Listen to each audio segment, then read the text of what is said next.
राधे राधे दोस्तों। आज हम सुनेंगे कर्मा बाई की कहानी अगर अच्छी लगे तो वीडियो को लाइक शेयर और चैनल को सब्सक्राइब जरूर करें। यदि भक्त का भाव सच्चा हो तो भगवान को आना ही पड़ता है।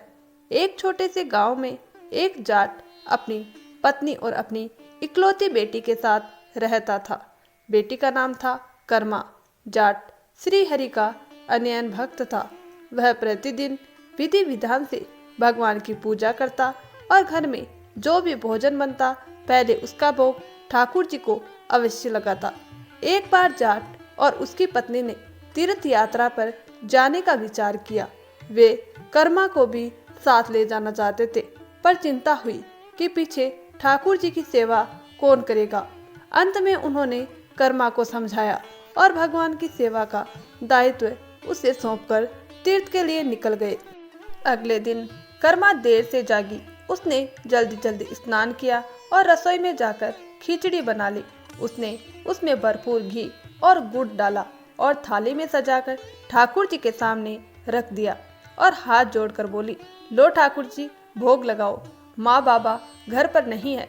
अब आपको और मुझे ही एक दूसरे का ध्यान रखना है। आप खा लोगे तो मैं भी खा लूंगी। इतना कहकर वह घर के कामों में लग गई। कुछ देर बाद जब वह मंदिर में लौटी तो देखा कि भोग ज्यों का त्यों रखा है। उसने फिर प्रेम से कहा, ठाकुर जी, जिद मत करो, खा लो ना। आप खाओगे मैं तभी खा पाऊंगी। परंतु भोग वैसे ही रखा रहा। दिन बीत गया। कर्मा भूखी ही रही और थक कर मंदिर के पास ही सो गई। रात में उसे स्वप्न में आया। स्वयं ठाकुर जी ने दर्शन देकर कहा, बेटी, मैं भोग खाने आया था पर तुमने पर्दा ही नहीं लगाया। कर्मा घबराकर उठी और तुरंत मंदिर का पर्दा लगा दिया। थोड़ी देर बाद जब उसने देखा तो थाली पूरी तरह खाली थी। वह हंस पड़ी और बोली, अरे ठाकुर जी, इतनी सी बात थी तो पहले ही बता देते। सारा दिन हम दोनों भूखे रहे। उस दिन से यह कर्म चल पड़ा। कर्मा रोज प्रेम से खिचड़ी बनाती, घी गुड़ डालती, पर्दा लगाती और ठाकुर जी स्वयं आकर भोग ग्रहण करते। कुछ दिनों बाद जाट और उसकी पत्नी तीर्थ से लौट आए। उन्होंने कर्मा से पूछा, बेटी, सब ठीक रहा? ठाकुर जी को भोग लगाती रही ना? कर्मा ने मासूमियत से सारी बात कह सुनाई। जाट को लगा बच्ची कल्पना कर रही है, पर जब जाटनी ने रसोई में देखा तो घी का मटका लगभग खाली था। पूछने पर कर्मा ने सहज भाव से कहा, मैं तो रोज ठाकुर जी को घी गुड़ वाली खिचड़ी खिलाती हूँ। माता पिता को विश्वास न हुआ। अगले दिन वे छिपकर देखने लगे। कर्मा ने फिर खिचड़ी बनाई, भोग लगाया, पर्दा किया। कुछ देर बाद जब पर्दा उठा तो थाली खाली थी। यह देखकर दोनों की आंखों से अश्रु बह निकले। उन्हें अपनी बेटी के निष्कपट भाव पर गर्व हुआ। समय बीता, कर्मा बड़ी हुई पर उसकी भक्ति वही रही। माता पिता का देहांत हो गया पर कर्मा ने सेवा नहीं छोड़ी। अंततः वह जगन्नाथपुरी पहुंच गई।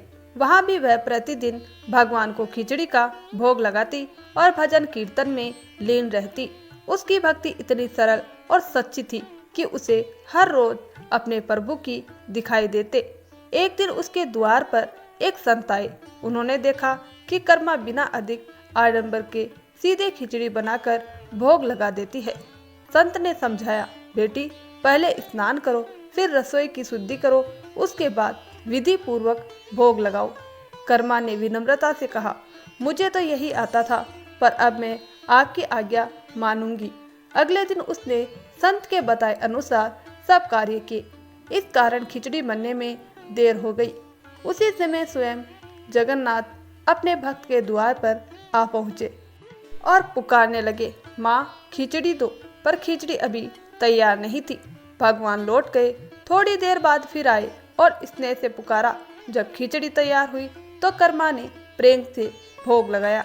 भगवान ने कुछ खाया और शेष छोड़कर मंदिर की ओर चले गए। उनके मुख पर चावल का एक दाना लगा रह गया।